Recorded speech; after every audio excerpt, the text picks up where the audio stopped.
ତାପରେ ଆସିଲା learning outcome. ଦେଖ ଲର୍ନିଂ ଆଉଟକମ୍ ବ୍ଲୁମ ଟକ୍ସୋନମି ପରେ ଯୋଉ ସେଇଟା ପାର୍ଟଟା ବୁଝିପାରିଲ। ବ୍ଲୁମ ଟକ୍ସୋନମି ବହୁତ ଇମ୍ପୋର୍ଟାଣ୍ଟ, ଯୋଉଟା କି ତୁମର ମାର୍କ ଉପରେ ଡିପେଣ୍ଡ। ଫାର୍ଷ୍ଟ ଯଦି ପଏଣ୍ଟ ଟା ବୁଝା ଯାଇଥିଲା, ହଁ କଣଟା ମ୍ୟାମ୍ ଏଇଟା ଫାର୍ଷ୍ଟ ପଏଣ୍ଟ ଟା ସରିଥିଲା ବୁଝା ମ୍ୟାଡାମ। ଯାଇଥିଲା, ସେକେଣ୍ଡ ପଏଣ୍ଟ ଟୁ ବୁଝା। ଏଇ ହଁ ହଁ ସରିଥିଲା ଯେ ଆଜ୍ଞା ଓକେ ସେକେଣ୍ଡ ପଏଣ୍ଟ ବୁଝେଇବି ଯେ ମୁଁ ବ୍ଲୁମ ଟକ୍ସୋନମିଟା କଥା କହୁଛି, ଯୋଉଟା କି ତୁମର ଯଦି 5 ମାର୍କିଆ ପଡିଲା କେବଳ ତୁମେ 3ଟା ଡୋମେନ ର କଣ କଣ ଅଛି ପଏଣ୍ଟ ଲେଖିଦବ ଆଉ କଗ୍ନିଟିଭ ଡୋମେନ ଟାକୁ ଏକ୍ସପ୍ଲେନ କରିଦବ। ତୁମେ ଯଦି 15 ମାର୍କିଆ ପଡିଲା ତାହେଲେ ଆଫେକ୍ଟିଭ ଡୋମେନ ଆଉ ସାଇକୋମୋଟର ଡୋମେନ ଟାକୁ ବି ଲେଖିଦବ। ଗୋଟେ ଯେମିତି କି ତୁମେ ଏଇଠି ଯେମିତି ଲେଖା ହେଇଛି ଦେଖିଦିଅ ଥରେ, ହଁ ଏଇଟା ଭୁଲ ଭାଲ ହେଇଯାଏ। କୁଆଡେ ଗଲା ଏଇଟା? କଗ୍ନିଟିଭ ଡୋମେନ ଦେଖ ଲେଖା ହେଇଛି ନା, ନଲେଜ କୁ ତୁମେ ଲେଖିଛ ଏମିତିକା, ଅଣ୍ଡରଷ୍ଟାଣ୍ଡିଂ କୁ ଲେଖା ହେଇଛି, ତ ସେଇଭଳିଆ ତମର ଆଫେକ୍ଟିଭ ଡୋମେନ କୁ ଲେଖା ହେଇଛି, କିନ୍ତୁ ସାଇକୋମୋଟର ଟା ଲେଖିନି, ତ ସେଇଟା ବି ଲେଖିଦବ ବୋଲି କହୁଛି। ଗୋଟେ ଗୋଟେ ସେଣ୍ଟେନ୍ସ ରେ 2ଟା ସେଣ୍ଟେନ୍ସ ତୁମେ ଏକ୍ସପ୍ଲେନ କରିଦବ ଯଦି 15 ମାର୍କିଆ ପଡିଲା। 3ଟା ଯାକର ପଏଣ୍ଟ ସହିତ ଏକ୍ସପ୍ଲେନେସନ ଲେଖିବ। ଯଦି 5 ମାର୍କିଆ ପଡିଲା ଆଫେକ୍ଟିଭ ନ ଲେଖିକିନା ବି ତୁମେ ଖାଲି ଏଇଟା ଲେଖିଲେ ଡୋମେନ, ଏଇ କଗ୍ନିଟିଭ ଡୋମେନ ଟାକୁ ଏକ୍ସପ୍ଲେନ କଲେ ବି ଚଳିବ। କିନ୍ତୁ ଏଇଆ ଲେଖିବ, ଏଇଟା ମ୍ୟାଣ୍ଡେଟୋରୀ, ଏଇ ଟେବୁଲଟା ମ୍ୟାଣ୍ଡେଟୋରୀ, ପଏଣ୍ଟ ସବୁ ମ୍ୟାଣ୍ଡେଟୋରୀ। ତାକୁ ତମେ କଗ୍ନିଟିଭ ଡୋମେନ ଟାକୁ ଏକ୍ସପ୍ଲେନ କରିଦବ 5 ମାର୍କିଆରେ। ତାପରେ ବାକି ଏଗୁଡାକ କଲେ ଚଳିବ, ନ କଲେ ଚଳିବ। ହେଲା, ଯେହେତୁ 2 ପେଜ ଦରକାର, 2.5 ପେଜ ଦରକାର। କିନ୍ତୁ 15 ମାର୍କିଆ ପଡିଛି ମାନେ 4 ପେଜ ଲେଖିବ, ଆକୁ ଭଲସେ ଏକ୍ସପ୍ଲେନ କରିକି 3ଟା ଡୋମେନକୁ ଲେଖିବ। ଏଇଟା ମୁଁ କହୁଥିଲି ଯେହେତୁ ମ୍ୟାମ ବହୁତ ଟେବୁଲ ଟା ଇମ୍ପୋର୍ଟାଣ୍ଟ ନିହାତି କ୍ୱେଶ୍ଚିନ୍। ଦରକାର। ହଁ ଅବଭିୟସଲି ନିହାତି ଦରକାର, ସବୁ ପଏଣ୍ଟ ଗୁଡା ଦରକାର ନା, ନହେଲେ କେମିତି ହବ? ମ୍ୟାମ୍ ୟୁନିଟ ମ୍ୟାମ୍ 2 ଟା ଏଥିରେ ବି କଣ ଆମେ ଡାଇଗ୍ରାମ ବନେଇବୁ କି? ହଁ ମୁଁ କହିଥିଲି ନା କି ଡାଇଗ୍ରାମ ତମେ ବନେଇକି ଲେଖିବ, ହେଲେ କି ଭଲ ମାର୍କ ଆସିବ। ଡାଇଗ୍ରାମ ବନେଇବ, ହେଡିଙ୍ଗ ବନେଇବ, ଟିକେ black and blue pen use କରିବ, ହେଲେ ଭଲ କଥା। ହେଡିଙ୍ଗ ଗୁଡା ହେଲା, ବ୍ଲାକ୍ ଆଉ ଗୁଡା ବ୍ଲୁ।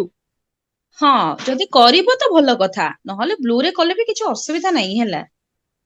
କିନ୍ତୁ ଭଲ ଆଉ କଲେ ଆଉ ଠିକ ଆଜ୍ଞା ଅଛି। ଏଇ ମ୍ୟାଡାମ। ପଏଣ୍ଟଟା ମୋର ସରିଥିଲା ଲର୍ନିଂ ଆଉଟକମ ର। ସେକେଣ୍ଡ ଏଇଟା ଇନକାଲକୁଲେଟିଂ ତମ ଡିଜାରେବଲ ଆଟିଟ୍ୟୁଡସ୍, ଏଇଟା ତମେ କହୁଥିଲ। ଯାହା ହଉ ଏତେ କଷ୍ଟରେ ଆମେ ଏତିକି ପର୍ଯ୍ୟନ୍ତ ପହଞ୍ଚି ପାରିଛେ, ଭଲ କଥା। ମ୍ୟାମ୍ ଟିକେ ସଂଘର୍ଷ ଶୁଣନ୍ତୁ, କରିକି 10 ମିନିଟ। ହଁ କୁହ କଣ ହେଇଛି? ମ୍ୟାମ୍ ଏକ୍ସାମ ରେ ଡବଲ ପେନ୍ ୟୁଜ ହବ? ମୁଁ ପରେ କହିବି ସେଗୁଡାକ, ଏବେ ପାଠ ପଢିବା ଟିକେ, ଠିକ ଅଛି। ଶୁଣନ୍ତୁ, କଣ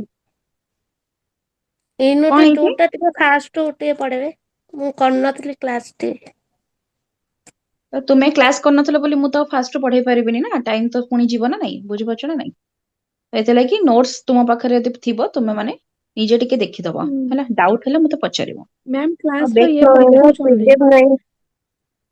କଣ ପିଡିଏଫ ହେଇଛି? କରିକି ପିଡିଏଫ କ୍ଲାସ ନାହିଁ। ଯୋଉ କରାହଉଛି ସେଇଟା ପିଡିଏଫ ମାନେ ଭିଡିଓ ଟା ଆସୁଛି, ସେମାନେ ପରେ ହଁ ପଠଉଛନ୍ତି ରେକର୍ଡିଂ ନା, କ୍ଲାସ ରହୁଛି। Recording class. ୟୁଟ୍ୟୁବ ରେ ରେକର୍ଡିଂ କ୍ଲାସ ତୁମେ ଛାଡୁଛନ୍ତି ମାନେ ରେକର୍ଡିଂ କ୍ଲାସ, ସେଇଠୁ କରିଦିଅନ୍ତୁ। କିଏ ବି କରିନାହାନ୍ତି। ଶୁଣନ୍ତୁ ଶୁଣନ୍ତୁ, ମୁଁ କହିଦଉଛି, ତୁମ ମାନଙ୍କ ଡାଉଟ କ୍ଲିୟର କରିଦଉଛି। କିଛି ଡିସ୍କସନ କରନି ନିଜ ଭିତରେ, ମୁଁ କହିଦଉଛି। ଫାଷ୍ଟ କଥା ହଉଛି ଏଇଟା ରେକର୍ଡିଂ କ୍ଲାସ। ମୁଁ ଷ୍ଟ୍ରିକ୍ଟଲି ଏ ଜିନିଷ କହୁଛି, ଏଇଟା ହଉଛି ରେକର୍ଡିଂ କ୍ଲାସ। ସୋ ମୁଁ ବେକ୍ ଯାଇପାରିବି ନାହିଁ ପଛକୁ। ତମେ ରେକର୍ଡରୁ ଦେଖିକି ପଢିବ, ଯୋଉମାନେ କେବଳ ସିଏ ନୁହଁ ସମସ୍ତଙ୍କର, କାରଣ ସୁବିଧା ଅସୁବିଧା ରହୁଛି, କିଏ ଜଏନ କରୁଛନ୍ତି କିଏ ନାହିଁ ହେଲା। ଏ ପାଇଁ ରେକର୍ଡ କ୍ଲାସ। ସେକେଣ୍ଡ କଥା, ଯଦି ନୋଟ ପହଞ୍ଚିନି ତୁମେ ତୁମର ନିଜ ନିଜର ଏଜେନ୍ସିର ସାର୍ ମାନଙ୍କୁ କଲ୍ କରିବ, ସେମାନେ ନୋଟ୍ସ ପହଞ୍ଚେଇ ଦେବେ। ଠିକ ଅଛି, ଏବେ ଆଗକୁ ପଢିବା। କ୍ଲିୟର? ବାକି ତକ ଡାଉଟ ପରେ ପଚାରିବ, 10 ମିନିଟ ଟାଇମ ଦେବି। ଇନକାଲକୁଲେଟିଂ ଡିଜାୟାର ଆଟିଟ୍ୟୁଡସ୍ କଣ? ତ ଏଇଠି ହଉଛି ଡେଭଲପିଂ ଆଟିଟ୍ୟୁଡ ଅଫ ପେଟ୍ରୋଜିମ୍, ତା ମାନେ ତୁମର ଡେମୋକ୍ରେସି ପାଇଁ, ତୁମର ନେସନ ପାଇଁ ଯୋଉ ପଜିଟିଭନେସ। ସିମ୍ପଲ ୱାର୍ଡ, କି ୱାର୍ଡ ଟା ମନେ ରହିଲା ସମସ୍ତଙ୍କର? ନେସନ ପାଇଁ ପଜିଟିଭନେସ, ତା ସହିତ cooperation, tolerance, non violence, friendship, emotional maturity, personal responsibility. ଠିକ ଅଛି, ଏଇ ସବୁ ଜିନିଷ ଆସୁଛି ତୁମର ଇନକାଲକୁଲେଟିଂ ଡିଜାରେବଲ ଆଟିଟ୍ୟୁଡ୍ସ ରେ। ଯେମିତି କି ୟୁନିଟି ଦରକାର, ଫ୍ରେଣ୍ଡସିପ ଦରକାର, ଗୋଟେ କୋଲାବୋରେସନ ରିଲେସନସିପ ଦରକାର, ମାନେ ରିଲେସନ କହୁଛି ଗ୍ରୁପ ଦରକାର, ଯୋଉଥିରେ କି ଇଚ ଅଦର ଇମୋସନ ସେୟାର କରିବା, ହେଲ୍ପ କରିବା, କାଇଣ୍ଡନେସ, ଅନେଷ୍ଟି, ମ୍ୟାଚୁରିଟି, ପେସେନ୍ସ, ଟଲରେନ୍ସ, ଯୋଉଟା ତୁମେ ଲେଖିପାରିବ 2ଟା ଭିତରୁ। ଏଇଗୁଡାକ, ଆଉ ଦେଶ ପାଇଁ ତୁମର ଏକାଗ୍ରତା ମନୋଭାବ ଆଉ ପଜିଟିଭନେସ ରହିବ ଗୋଟେ ପର୍ସନ ଭିତରେ।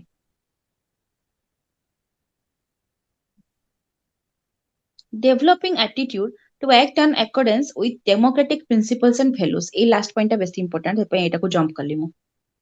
ଗୋଟେ ହ୍ୟୁମାନ ଭିତରେ तुम डेमोक्रेटिक प्रिंसिपल्स रहिबा कथा माने तुमर जेमती आर्टिकल्स विषय तुमे सॉरी तुमर फंडामेंटल राइट्स तुमे जानि पारुछ ताले ड्यूटीज कथा काहे जानि पारुना ड्यूटीज टा बाध्य नुह करिया पई किंतु सेटा के जानि पारुनांती कि साकु के करू भी नांती तो एटा ही होची प्रॉब्लम सेति पई जदी हम नेशन को डेवलप करिबा पा निज भितर डेवलपिंग क्वालिटीज आनिबा देन निहाती भाबरे हमें कोन करिबा फंडामेंटल ड्यूटीज को भी करिबा ता पई तुमर राइट्स तुमको प्रोटेक्ट भी करा जाउची ता जो तुम आर्टिकल्स विषय जानिबो ता सहित तुम सब गुड़ाक किसी ना किसी जिनस गुड़ाक जानूथुब जमती कि अपर हाउस र कथा लोअर हाउस र कथा तुमर विधानसभा कथा सब जिनस ए टू जेड कथा तुम टिके टिके टिके टिके जान कि कौन कोठी कौन जिनसटा अच्छी देश विषय केमितिका रूल्स रेगुलेशन आईन कानून अच्छी जदि तुमर दरकार पड़नी एपर्यंत दरकार पड़गला तुम यदि किसी जानब ना कोर्ट कचेरी काम ताले केमती हम तुमको जस्टिस मिलबनी तुम आउ गोटे किए जस्टिस देदेबनी तुमको निजे ही दौड़िया पड़ो एज ए गुड सिटीजन आम एटा रेस्पॉन्सिबिलिटी आम देश किसी करवा निजर फाइनेंशियली तुम कि हेल्प कर कि खाइबा देकिना कि ड्रेस देकिना जेकोसी पाखे कि टाइम देकी सबुठ भल पिला माने किए कहबो माने मूल्यवान जिनसटा जोड़ा आम सोसाइटी को दौचे किए कहबो मुझे जाने को चाहूँ समस्त माइंड टा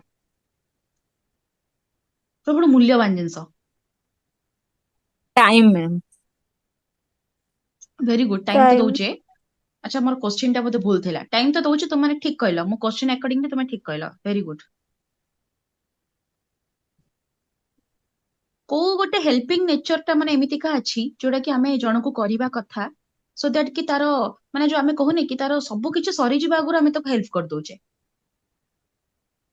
माने एबे तुमे गोटे एमितिका माने मो बुझाई कि कहि दोचे देखो जने यदि डिप्रेशन रे अछि हैला मु ताको प्रॉपर मानविकता काउंसलिंग करिवि हाँ हाँ मानविकता आसीबो आ गोटे रहला प्रॉपर ताको जदि हेल्प करिया माने जो इक्विटी न था इक्विटी जहा को जो जिंस नीड सेटा को आमे दबा एबे तुम डिप्रेशन रे अछ मु एग्जाम रे क्वालिफाई कलिनी मु पूरा डिप्रेस्ड अछि हैला तो मते जने काउंसलिंग करिवो जदि से जगह रे माने कि मते सपोर्ट करिवो बुझेइबो हेल्प करिवो तो सेटा हो जे सबुठु बड़ कोन कहबा हेल्प डेडिकेशन मन रखिता ता द्वारा मु जो भूल काम करिया पे जाउथिली कि मो एग्जाम देबिन टोटली बहुत ही खराब एटा एग्जाम देबा ही कथा नहीं तो सेटार मु ए जो नेगेटिव वाइब्स टा मोर पळेबो मैम ठीक है जो मेंटली सपोर्ट करवाटा बड़ सपोर्ट नहीं कि हाँ हाँ हाँ बस बस से एग्जैक्टली मेंटल बढ़िया सपोर्ट कथा ही तो काउंसलिंग हाँ हाँ सेटा ही जाऊ बढ़िया कथा से बढ़िया वार्ड टा कहला मते सेटा माने ठीक से आसु नथिला वेरी गुड काउंसलिंग से पे मु कहि देली मेंटल सपोर्ट करवा राइट राइट सब बेले आ को सब जानिथिबी माने मते मने पडु नथिला वार्ड टा भल हला कहला ठीक अछि तापर आसिला giving training in desirable pattern of conduct हाँ ठीक अच्छे providing opportunities for training in courage cooperation patriotism and tolerance तापे हमको ट्रेनिंग दरकार तुम कहबो कि तुमको 20 वर्ष हेलानी तुम भीतर मैच्योरिटी तो आसीबा कथा तते एतिकी भी जाना नहीं तू एटा जानिनु एटा गोटे कांड ज्ञान तो मिनिमम नॉलेज एटा बेसिक नीड तू जाननु समस्ते कौन सब बेले जणे 20 वर्ष हेले ताको सब जानथिबो से कि गोटे से झियो पिले ताको सब जाना थिबा कथा कि गोटे पुओ पिले ताको सब जाना थिबा कथा एटा गोटे ट्रेनिंग प्रोसेस एटा गोटे काउंसलिंग प्रोसेस एटा गोटे टीचिंग लर्निंग प्रोसेस तुमको एथिरे नॉलेज टा दिया जाए केमिति तुम एमती सिचुएशन में केमिति कोन करिवो एई सिचुएशन में कोन करिवो ता तो सबुठ इम्पोर्टेंट होची निजे भुक्तभोगी हबो आ एक्सपीरियंस रो सिखिबो लर्निंग बाय डूइंग एक्सपीरियंस सिखिबो सेटा तो मेन किंतु एटा होची तुमको ट्रेनिंग भी दिया जाए बोली कहा जाउची गोटे पैटर्न फॉर्मेट रे गोटे सीक्वेंस रे ठीक अछि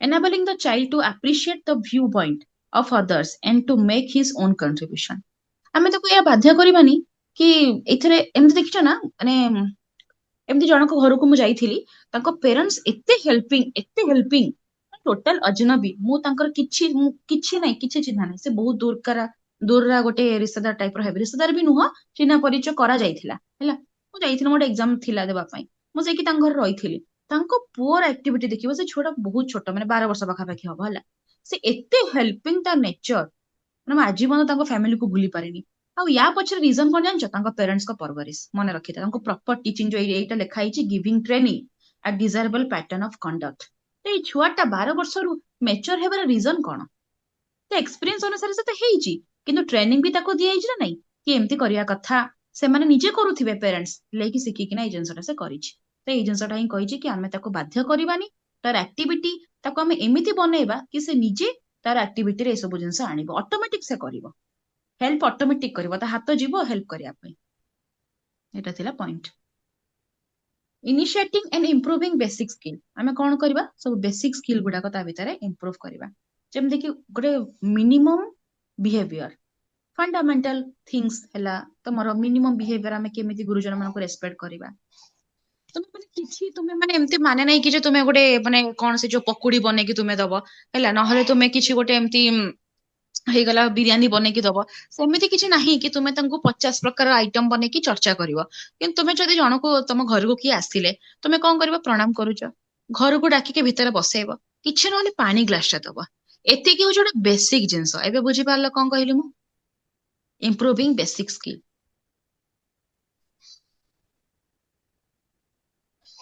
Developing the basic social skills like participation in social life is important. Sense of time, critical thinking, decision making. तो माने इटार माने कौन होची ना, critically तुम्हें think करिवो कि ए सिचुएशन में मते एबे कोन करिवार अछि, मते कोन मोर बेसिक स्किल टा मते सिखिबार अछि, माने देखैबार अछि। एमितिका प्रोब्लेम हम लाइफ रे आसे, हमें केबे भी प्री प्लान करि न थाउ। तो सेथि लागि एटा कोन ना, टाइम अनुसार हमें टिके सिचुएशन टा को भाबिबा, प्रोब्लेम टा कोन अछि, हमें टिके क्रिटिकली थिंक करिबा, तापरे कि डिसीजन नेबा। नेक्स्ट आसला एकेडमिक स्टैंडर्ड। डायरेक्ट एठी कि आस, तुम एकेडमिक स्टैंडर्ड रो एठी तळक आस हला, एते कि सरकार नै, एटा खाली कहि दउची एनपी तुमरो national policy on education 1986, okay first 68 आसीथिला। तो सेटा एते सक्सेस माने पर रिपोर्ट टा सबमिट हेई नथिला बोली 86 रा उतरे रिवाइज्ड हेई कि आसीथिला। तो सेई टाइम रे तुमरो पीएम थिले श्रीमती तुमरो इंदिरा गांधी, फास्ट एनपी जेबे आसीथिला जोटा कि 1968 वाला। तापरे second time of PM Shri Rajiv Gandhi, तुमरो सेकंड एनपी जोटा कि 1986 रे टाइम रा कथा को जाइछ। बस एति खाली जानिया पे कहैछि, तते कि दरकार नै, एते हम कहलेडा इग्नोर कर छाड़। तापरे हला academic standard, conceptual understanding. Academic माने केवल पाठ पढ़ा इठी आसिला हला, तुमको जतबे पाठ पढ़ा जाउची तुमरा कॉन्सेप्चुअल अंडरस्टैंडिंग माने कि पूरा कॉन्सेप्ट बेसिक फंडामेंटल जंतु तुमे जानिबा कथा। तुमे a + b रो होल स्क्वायर सॉल्व करिबा आगो 2 रो टेबल आसुथिबा कथा बा प्लस माइनस आसुथिबा कथा, सेटा होची conceptual understanding. Reading the given test, understanding and interpretation. एटा को हमें कोन करूचे, अंडरस्टैंड करूचे, इंटरप्रेट करूचे, माने कहूची गिवन द टेस्ट माने कर तुमको गोटे पैराग्राफ देछि, तुमे ताको मु तुमको पढाइली, ओके समराइज कर दे कि ना, तुम माने बड़ पिला हलानी, तुमको मु समराइज कर देली, तुमे बे निजे डिटेल्स पढिबो, each and every hard words रो मीनिंग बाहर कलो, पूरा पूरी डिटेल्स लाइन को बुझिबो। समराइज टा बुझिबा अलगा, डिटेल्स लाइन रो मीनिंग बुझिबा अलगा, डिटेल्स वर्ड रो बुझि पाछ ना नै। ले तुमको तो शॉर्ट क्वेश्चन पचरा जिवो, तुमे पर्टिकुलर जानि परिबो कोन आंसर कोडा हबो। तुमे जे पैसेज लेखो ना, पैसेज रो क्वेश्चन आंसर जो करूचे हमें, बुझि पाछ ना नै। The given test, understanding and interpretation, तुमे ता ऊपर खोलताल करूछ, बुझुछ, आ तुमे खोल तर ओडियाटा कोन हो इंटरप्रिटेशन रो। इंटरप्रिटेशन माने जुक्ति युक्त भाबरे हमें कामटा को करबा, माने खोजिबा आर आंसर ए हबो, तो एटा काहे कि हबो एमतिका, बिकॉज एटा एमतिका देइची, माने पर इंटरप्रेट करूछ, डाटा को इंटरप्रेट हमें करने सेही भळया हला, जुक्ति युक्त भाबरे हमें इंटरप्रिटेशन करूछे। इन्फॉर्मेशन हम भय सुना होछ ना समझंगु? Yes ma'am. ओके, तापर असला information gathering and processing skill.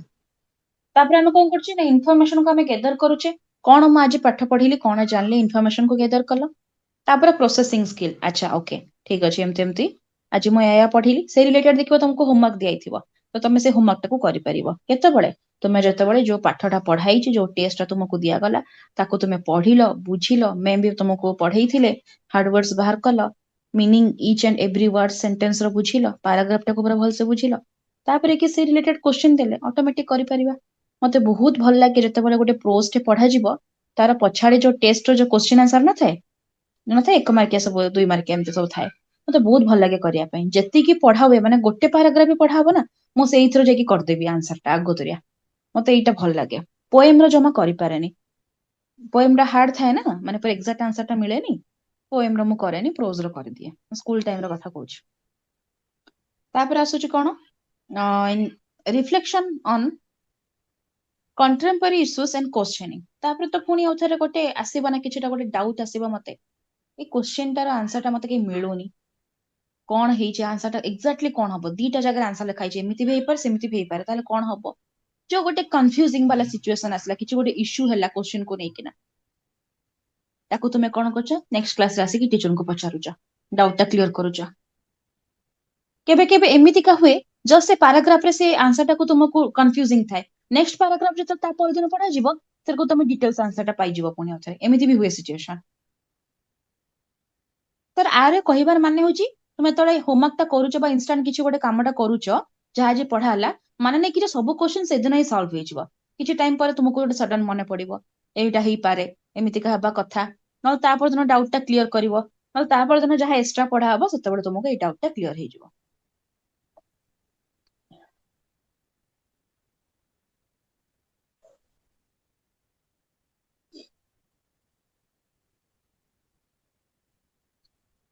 ତାପରେ ଆସିଲା ମ୍ୟାପିଂ ସ୍କିଲ୍। ମାନେ ଆମେ ମାଇଣ୍ଡ ମ୍ୟାପିଂ କରୁଛେ କି ମୁଁ ଯାହା ବି ପଢା ହେଲା ମୁଁ କେମିତି ଇଜିଲି ମନେ ରଖିବି, ସୋ ଦ୍ୟାଟ କି ଯେ ପ୍ରକାର ତମର ୟୁନିଟ ଟେଷ୍ଟ ହବ, ମନ୍ଥଲି ଟେଷ୍ଟ ହବ, ସେତେବେଳେ ମୁଁ କେମିତି ଭଲସେ ମନେ ଧ୍ୟାନ ଦେଇକି ଲେଖିପାରିବି। ମ୍ୟାପିଂ ସ୍କିଲ୍ ମାନେ କି, ଭଲସେ ଶୁଣ, ୟୁନିଟ 1 ଟା ମୁଁ ତମକୁ ପଢେଇଛି, ତୁମେ ୟୁନିଟ 1 ର କେମିତି ସବୁ ପଏଣ୍ଟସ ଗୁଡାକୁ ମନେ ରଖିବ। ତ ମାଇଣ୍ଡ ମ୍ୟାପିଂ କରୁଛ, ମୁଁ ଏମିତି ଏମିତି ପଏଣ୍ଟଟା ମନେ ରଖିଦେବି, ଏଇ ପଏଣ୍ଟଟା ମୁଁ ଲେଖିବି, ଏଇ ପଏଣ୍ଟଟା ମ୍ୟାମ୍ ଟୋଟାଲ 12ଟା ପଏଣ୍ଟ ପଢେଇଛନ୍ତି, ମୁଁ ତା ଦେହରୁ 8ଟା ପଏଣ୍ଟ ମୋର ମନେ ରହିଲା, ଆଉ ୟା ପରେ ଏମିତି କରିକି ଲେଖିବି, ଫାର୍ଷ୍ଟ ଡାଇଗ୍ରାମ କାଢିଦେବି, ତାପରେ ଏଇ ପଏଣ୍ଟଟାକୁ ଆଗ ଏକ୍ସପ୍ଲେନ କରିଦେବି, ଆଉ ଏଇ ପଏଣ୍ଟରେ ମୁଁ ଏଇ ଏକ୍ସାମ୍ପଲଟା ଦେବି, ବିକଜ ଏଟା ମତେ ମ୍ୟାମ୍ କହିଥିଲେ, ତ ଏଇଥିପାଇଁ ମୁଁ ଏଟା ଦେଇଦେବି, ମତେ ଇଜି ଅଛି। ଆଉ ଗୋଟେ ଏଇଟା ଟିକେ ହାର୍ଡ ଲାଗିଲା, ମ୍ୟାମ୍ ଯୋଉ ଏକ୍ସାମ୍ପଲଟା ଦେଲେ, ମୁଁ କଣ କରିବି, ନିଜ ଏକ୍ସାମ୍ପଲ ଲେଖିବି। ତ ୟାକୁ ତମେ ଏଇଠି ସବୁ କଣ କଲ, ତୁମେ ଏଇ ସବୁ ସିଚୁଏସନ ତୁମେ ଏବେ କଣ କରୁଛ, ନିଜର ମାଇଣ୍ଡ ମ୍ୟାପିଂ କରୁଛ କି ତୁମେ କେମିତି ଆଗକୁ ଆସୁଥିବା ଏକ୍ସାମରେ ନିଜେ ଲେଖିବ ଭଲସେ। ଏବେ ବୁଝିପାରିଲ କଣ କହିଲି ମୁଁ ମାଇଣ୍ଡ ମ୍ୟାପିଂ କଥା, ବାବୁ ମାନେ କ୍ଲିୟର ହେଲା? ଆଜ୍ଞା ଆଜ୍ଞା ମ୍ୟାମ୍। ମ୍ୟାମ୍।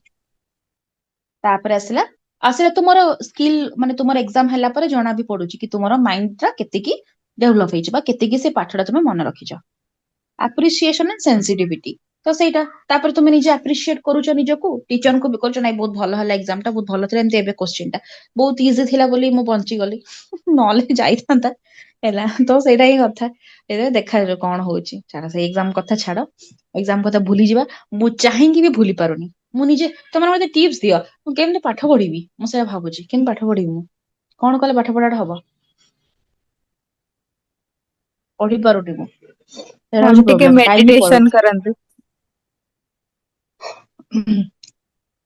ନିଦ ଲାଗୁଛି ମେଡିଟେସନ କଲେ, ମତେ ଶୋଇ ପଡୁଛି ମୁଁ ଏମିତି ମାଇଣ୍ଡ ବସି ବସିକି।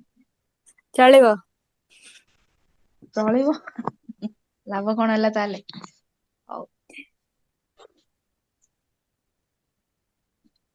ହଉ ଠିକ ଅଛି। ମତେ ଏବେ ଗୋଟେ ଏମିତିକା ସିଚୁଏସନ ଅଛି ମୋର, ଯେମିତି କି ମୁଁ ପାଖାପାଖି ମିନିମମ୍ ସପ୍ତାହେ, ନା ମତେ ଫ୍ୟାମିଲି ଦରକାର, ନା ମତେ ଫୋନ ଦରକାର, ଏକ୍ସାମ ତ ବହିର ନାମ ନିଶାନ ନାହିଁ, ମତେ କିଏ ଜଣେ ବି କିଏ ଫୋନ କରିକି କହିବନି ଏଇଟା ଆଜି ପଢିବାର ଅଛି, ମାନେ ତୁମେ ମାନେ ଷ୍ଟୁଡେଣ୍ଟ ମାନଙ୍କ କଥା କହୁନି, ସେଟା ତ ଛାଡ ହେଲା, ମାନେ କେହି କେହି ଟୋଟାଲି, ନା ପ୍ରଫେସନାଲି ନା ପର୍ସନାଲି, ମତେ କେହି ଦରକାର ନାହିଁ।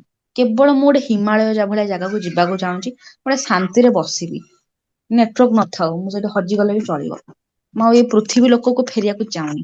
ମାନେ ଏଇଭଳିଆ ମୋର ସିଚୁଏସନ ହେଇଗଲାଣି, ବୁଝିପାରୁଛ ନା ନାଇଁ, ଅବସ୍ଥା ଖରାପ ହେଇଗଲାଣି, କଣ କରିବା ଆଉ। ଅଲଗା ପ୍ରକାର ଡିପ୍ରେସନ ମଣିଷର, ମାନେ ପାଠ ପଢାରେ ଡିପ୍ରେସନ, ପଢି ହଉନି ଆଉ। ହଉ, କେତେବେଳେ ପଢିବି ମୁଁ ଭାବୁଛି, ସକାଳୁ ଉଠି ପଢିବି। ସକାଳୁ ମୁଁ ଉଠୁଛି 4:30, 4:45 ଉଠୁଛି ହେଲା, କିନ୍ତୁ ମୁଁ ଉଠିକି ପୁଣି 6ଟା ବେଳେ ମୁଁ ବେଡରୁ ଓହ୍ଲଉଛି, ମାନେ ମୁଁ ବୁଝିପାରୁନି ସେତିକି ସମୟ ମୁଁ କରୁଥିଲି କଣ, ମାନେ ଏମିତି ନିଦ ବୁଝିପାରୁଛ ନା ନାଇଁ, ମାନେ ମୁଁ ଉଠିଲା ପରେ ମନେ ପଡୁଛି କି ଆଚ୍ଛା ମୁଁ ପୁଣି ଶୋଇ ପଡିଥିଲି। ତ ମାନେ ଏଇଭଳିଆ, ତମେ ଭାବ ଦିନକୁ ତମେ ଏତିକି କ୍ଲାସ ନବ, ତାପରେ ତମର ପେସେନ୍ସ ଥିବ, ସ୍କୁଲ ଯାଇକି ପଢେଇବ, ଏଇ ଯାଇ ପଢେଇବ, ସେଇ ଯାଇ ପଢେଇବ, ତାପରେ ନିଜେ ପାଠ ପଢିବି। କିନ୍ତୁ ସବୁଠୁ ବେନିଫିଟ ଜାଣିଛ କଣ, ମୋର ଏକ୍ସାମ ଭଲ ହେବାର, ଯେକୌଣସି ଜିନିଷ ଏକ୍ସାମ ଭଲ ହେବାର ବେନିଫିଟ ମୁଁ ତୁମ ମାନଙ୍କୁ ପଢଉଛି, ଅନେଷ୍ଟଲି। ସତ କଥା। ତୁମମାନେ ଏଟା ମତେ 100 ଥର ପଚାରିବ ମୁଁ କହିବି ତୁମ ମାନଙ୍କ ପାଇଁ ହିଁ ମୁଁ କ୍ୱାଲିଫାଏ ହୁଏ, ଏଟା ସତ କଥା। ସେଥିପାଇଁ ମୁଁ ସବୁବେଳେ କୁହେ କି ତୁମରି ମାନଙ୍କ ପାଇଁ ହିଁ ଆମେ ମାନେ କୋଉଠି ନା କୋଉଠି ତୁମେ ନା ମତେ ହେଲ୍ପ କର, କୋଉଠି ନା କୋଉଠି ଏଭ୍ରି ଜାଗାରେ 100 ରୁ ତୁମେ ମାନେ ମତେ 70% ପାଖାପାଖି ହେଲ୍ପ କର, ଆଉ 20% ମୁଁ ପାଠ ପଢେ, ଆଉ 10% ଭଗବାନ ଜୟ ମାତା ଦି। ବୁଝିପାରିଲ ନା ନାଇଁ? ବୁଝିଲ ନା ରେ? ହଁ ଶୋଇପଡ଼ିଲଣି, ଆଗକୁ ପଢିବା। ଆଜ୍ଞା ମ୍ୟାମ୍। ତାପରେ ନା ମ୍ୟାମ୍ ଶୋଇଲୁ। ଶୋଇନୁ ମ୍ୟାମ୍। ହଁ ଆଜ୍ଞା ଶୁଅ। ମ୍ୟାମ୍। ତାପରେ ଆସିଲା ସବଜେକ୍ଟ ଟପିକ। ଏପଟେ ଦେଖ ତୁମର ଅଣ୍ଡରଷ୍ଟାଣ୍ଡିଂ ହେଲା।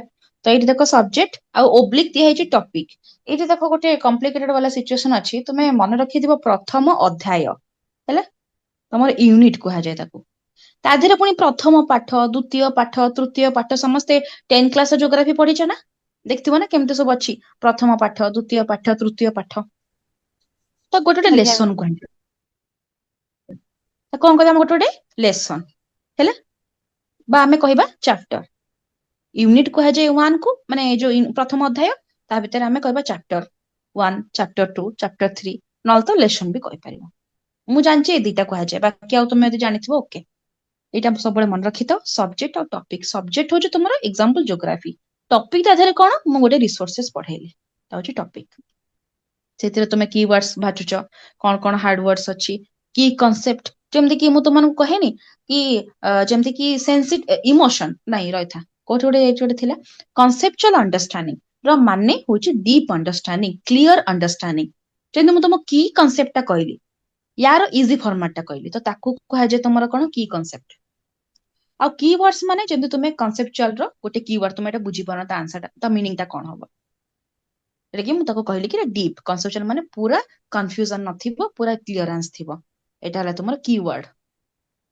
ଆଉ ଷ୍ଟେଟମେଣ୍ଟ, ତୁମକୁ ଗୋଟେ ଷ୍ଟେଟମେଣ୍ଟ ଦିଆଗଲା, ମାନେ କେମିତି ଏଟା ଗୋଟେ ଦିଆଯାଇଛି ତମ ଲାଇନ ଟା ହେଲା, ରିଡିଂ ଦ ଗିଭେନ ଟେକ୍ସଟ, ଅଣ୍ଡରଷ୍ଟାଣ୍ଡିଂ ଇଣ୍ଟରପ୍ରିଟେସନ।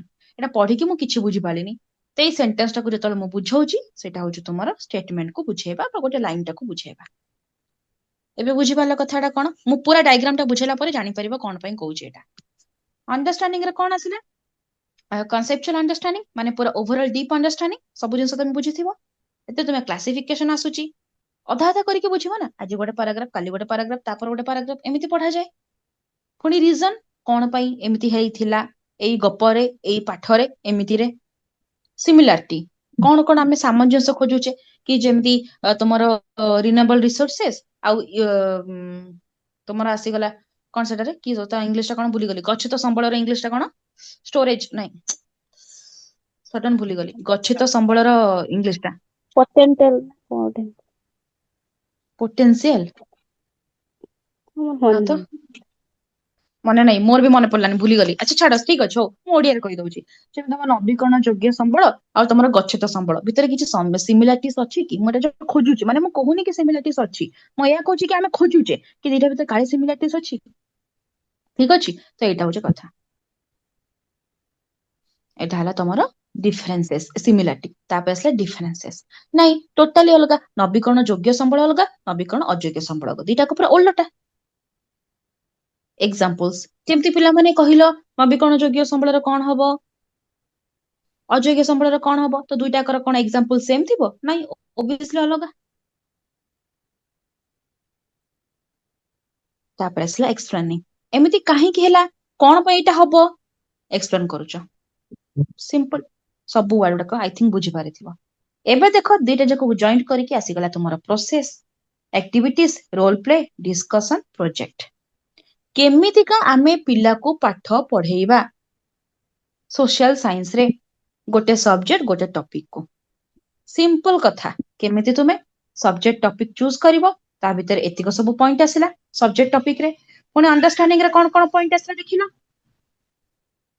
ଆଉ ଟିକେ ଏମିତି କରିଦଉଛି, ହଁ ଏଇଟା ହଉଛି ଦେଖ ଏକାଡେମିକ ଷ୍ଟାଣ୍ଡାର୍ଡ ରେ ପଏଣ୍ଟ ତୁମକୁ କୁହାଗଲା, ପୁଣି ଡାଇଗ୍ରାମ ସହିତ ବି କୁହାଗଲା।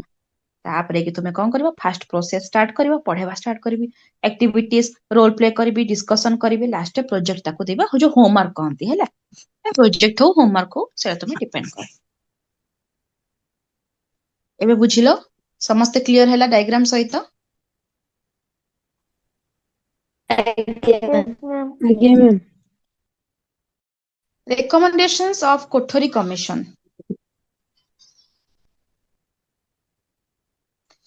कोठरी कमिशन अनुसार कोठरी कमिशन टा 1964 और 66 खाली ईयर टा मन रखी दियो अकॉर्डिंग टू कोठरी कमिशन डीएस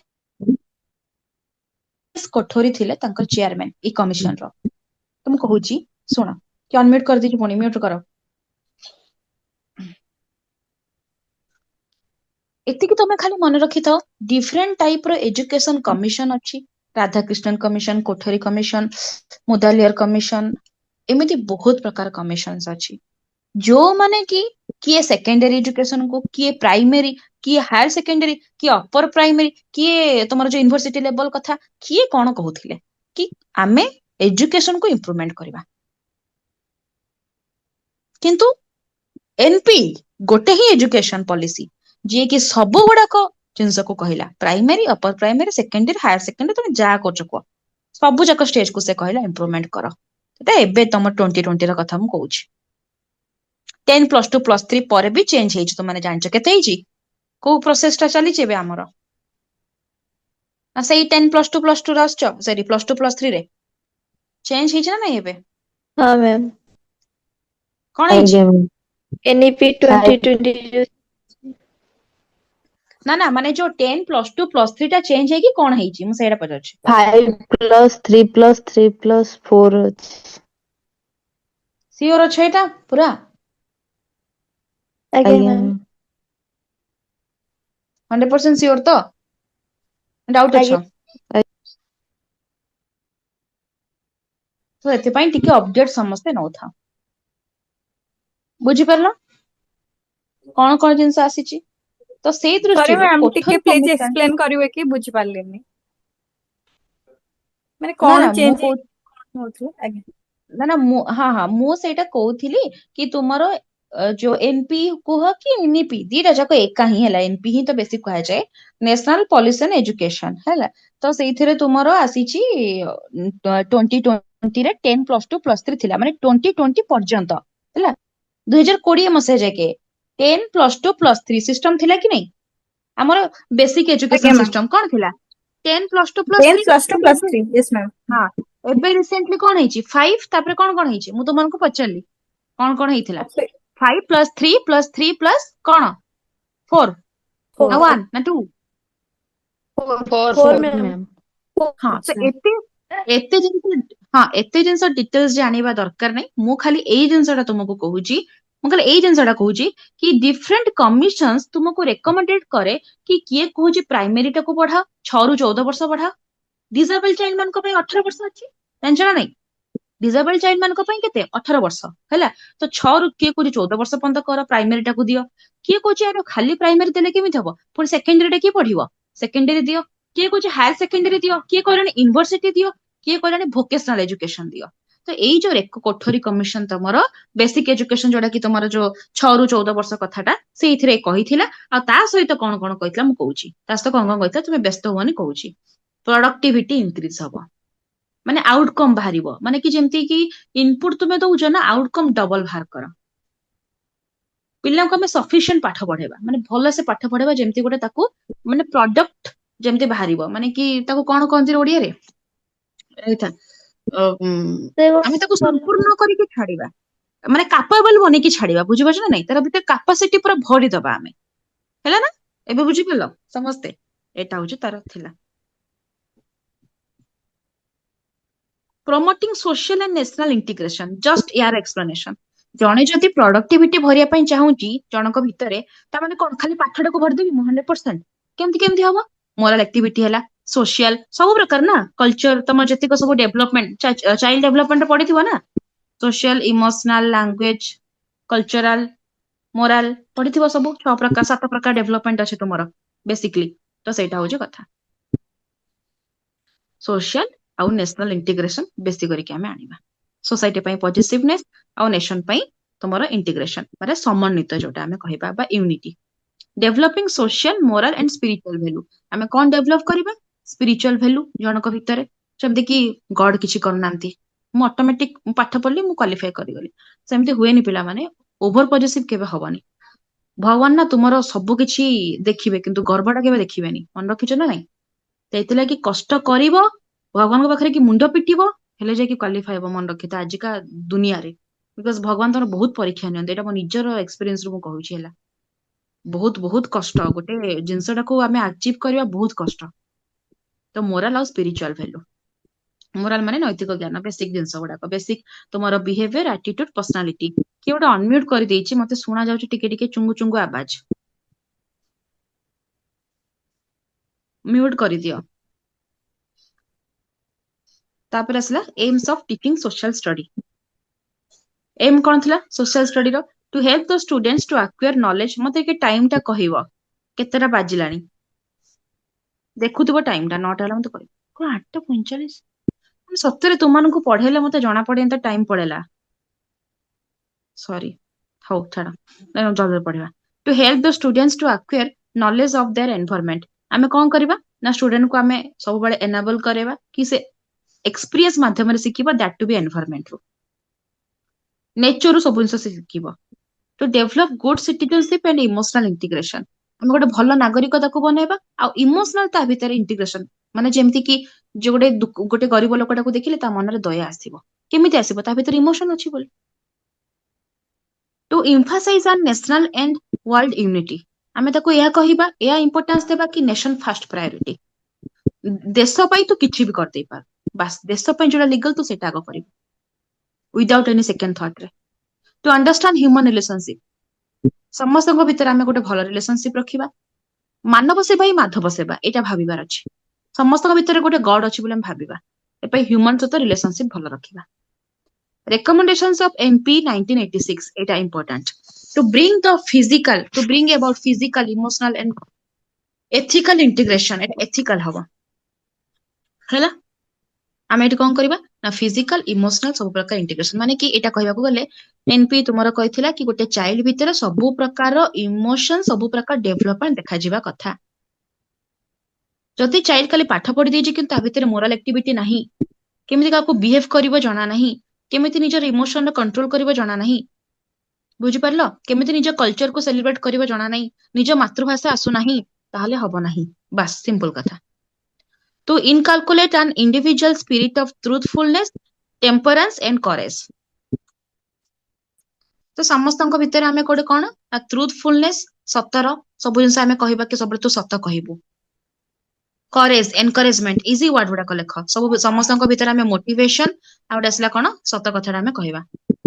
तापर असला, तापर तू cultivate a spirit of humanity, simple living, selfless service and sacrifice। तो एटा कोन हैला ना तुम्हें ह्यूमैनिटी गोटे बेसिक। से पुणी अनम्यूट करते लगे रे, पुणी अनम्यूट करला ना कोन? आज्ञा मैम। पुणी की अनम्यूट करूथिला कोन पे तुम अनम्यूट करूछ? बोधे तार कौन प्रोब्लेम अछि कोन से प्रायतः जते बंद क्लास सरीनी म्यूट रे थाओ समस्ते, ठीक अछि।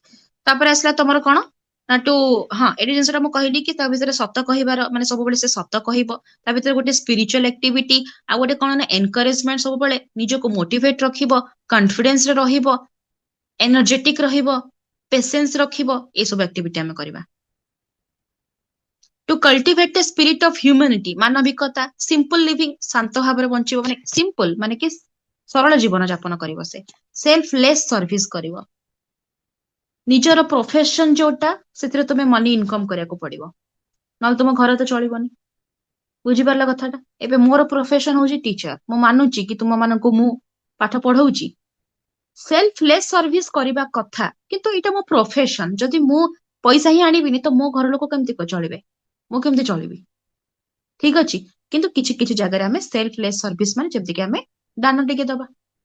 गोटे आछन गोटे पुअर पर्सन तक बारे खाइया को नै, तो मु मोर जेति कि भाबो मो पखरे मनको खाइबा भी एबे नाही, मु ताको 100 टंका दे देबी, जेति कि हेई पारला देली, 10 टंका भी हो, 5 टंका भी हो देली। तापर असला कोन सैक्रिफाइस, सैक्रिफाइस करे को पड़िबो, सैक्रिफाइस करिवो तुमको बहुत भलो रिटर्न रे मिलिबो। मन रखि था, तुमरो जदी टीचरशिप होउनी, भगवान तुमको आ गोटे किछि रखिचंती, आ बेटर रखिचंती ताठू, एरा तुम भाबी कि चले कथा। केबे भी लाइफ रे हारिबोनी कोन से जगह रे, ठीक अछि एई जिंसटा हेलानी मोर, तो आ गोटे जिंसटा हबो, आ सेटा एते भलो हबो, याडू तुमको डबल खुशी दबो। अनप्रेडिक्टेबल जिंस ही तुमको खुशी दिए, ପ୍ରେଡିକ୍ଟେବଲ ଜିନିଷ ତୁମକୁ ଲିମିଟେଡ ଖୁସି ଦିଏ, ଏଟା ମନେ ରଖିଥାଅ ଲାଇଫରେ। To provide a background of humanities and social science as essential to relating human touch. ଆମେ सोसाइटी रे कौन चलची कौन नहीं सोशल साइंस विषय ताको नॉलेज टा सब टच रे दउता माने कि डे टू डे एक्टिविटी रे आमे ताको सब बळे सोशल एक्टिविटी सहित माने कोऑर्डिनेशन करूथिबा कि आज सोसाइटी रे एमिथि हला एमिथि लोक माने करूचंती एमिथि आमे सेलिब्रेट करिवा कथा एटा सोसाइटी रे एमिथि होए एमिथि चालिबु एमिथि बसिबु सोसाइटी रे लोक मान सहित एमिथि कथा हबु ए जिंस एटा गोटे प्रोसेस पिला माने सोशलाइजेशन टा गोटे प्रोसेस बा सोशल साइंस को पढ़ेबा गोटे प्रोसेस गोटे दिन रे पिला सब शिखि दबनी धीरे धीरे ताको टाइम लागे।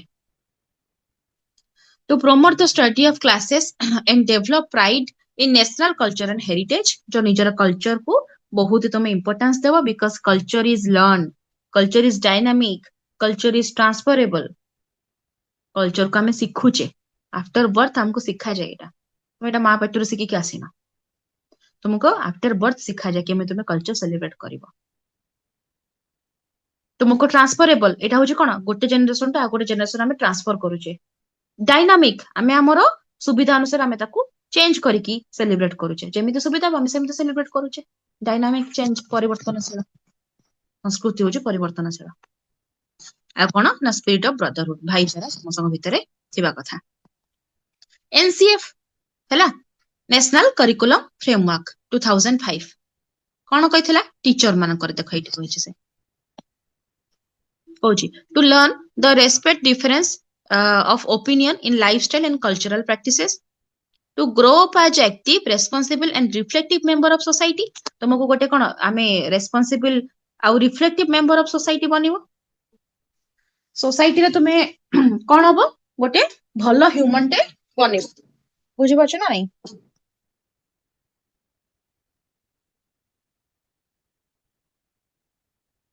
to acquire pleasure in reading by providing them with enjoyable reading material.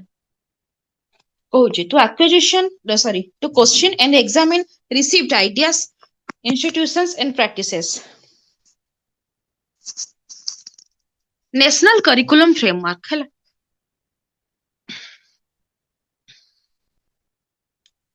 अरे मेन पॉइंट्स टा तो सेथिरे अच्छा तुम बुक रे टिके देखिलो एतिकी ही अछि कि पॉइंट्स टा ना आउ टिके तार देइछि हेडिंग टा टिके देखिलो बाबू माने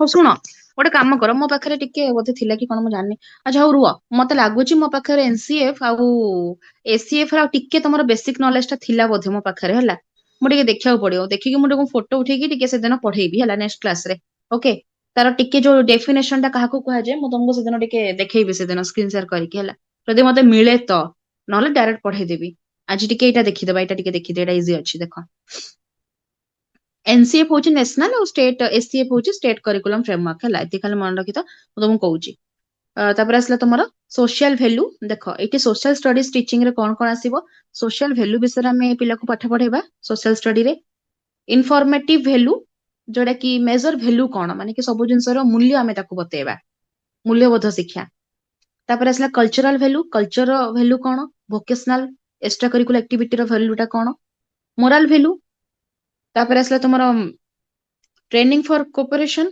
समस्त केमिति आमे मिसी की चलीबा ताको आमे ट्रेनिंग दबा से विषय रे नेशनलिस्टिक वैल्यू नेशन को केमिति आमे इंपोर्टेंस दबा तार वैल्यू टा पुणी आसला इंटरनेशनलिस्टिक वैल्यू इंटरनेशनल माने कि जोटा कि तुमे निजर जातीयतावाद तापर जो आंतरजातीयता माने जोटा कि तुम इंटरनेशनल आउट ऑफ कंट्री सहित तुमे केमिति रिलेशन रखिबो आउट ऑफ कंट्री रो पिला मानक सहित लोक मानक सहित हैला इंटर रिलेशनलिस्टिक वैल्यू तापर आसला इंटेलेक्चुअल वैल्यू तुमरा बुद्धि केमिति बढ़िबो ठीक अछि एटा होचे सोशल स्टडी रे बुद्धिटा का सहित बढ़िबो माने जेमति कि तुमरो ज्योग्राफी विषय तुमे जानिबो जेमति फिजिकल फीचर्स विषय जानिबो वाटर हे गला सॉइल हे गला एयर हे गला माउंटेन हे गला एमति सब सोशल साइंस तो जहा रिलेटेड अछि तापर हला तुमरो कल्चर विषय रे डिफरेंट फ्रीडम फाइटर्स मानक विषय रे से माने कोन कोन सब इंसिडेंट तांकर फ्रीडम फाइट देश को स्वाधीन देबा पई से कोन कोन सब करिथिले हला संग्राम गुडाक सेडा सब जानिबो एडा को सब आसला तुमर सोशल साइंस रे ए सब टॉपिक गुडा को दिया ता सहित पॉलिटिकल साइंस भी इंक्लूडेड अछि सिविक तुमर पॉलिटिकल साइंस एथिरे तुमे आउट इकोनॉमिक्स कथा भी एथिरे तुमे कोन जानु छ कि निज देशर अर्थनीति बजेट विषय जानु छ कोडी केते पैसा खर्च होउछ को एरिया रे केते पैसा मिनिमम एवरेज एटा को सब जानु छ तापर असले तुमर जो तुमर लॉ रूल्स रेगुलेशन सोसाइटी रे आर्टिकल्स हला फंडामेंटल प्रिंसिपल्स एटा को फंडामेंटल राइट ड्यूटी एटा को सब जानु छ साइंटिफिक एटीट्यूड तुम्हें तो ज्योग्राफी रे भी हम एक्सपेरिमेंट करूचे जेमति कि सॉइल ऊपर एक्सपेरिमेंट करले कोटा केते परसेंट अछि नाइट्रोजन केते परसेंट अछि तमर ऑक्सीजन केते परसेंट अछि केमे तमे जानलो एक्सपेरिमेंट करूचे ना आ एटा एआर ता जोटा कि साइंस से तो रिलेटेड कि नहीं सेटा तम साइंस रे बुझबो एटी एआर रे एटी भी आसुच तमर माने कोन सोशल साइंस रे भी आसुच एटी साइंटिफिक एटीट्यूड माने एटी हम एक्सपेरिमेंट भी करूचे आ प्रैक्टिकल जिंस भीतर आसुच एटा ही डिटेल्स एटी लिखा जाईची गोटे गोटे करिकिना हला ठीक एटा पढी दबो मु तुमको नेक्स्ट क्लास रे एनसीएफ आ एससीएफ ता कहि देबी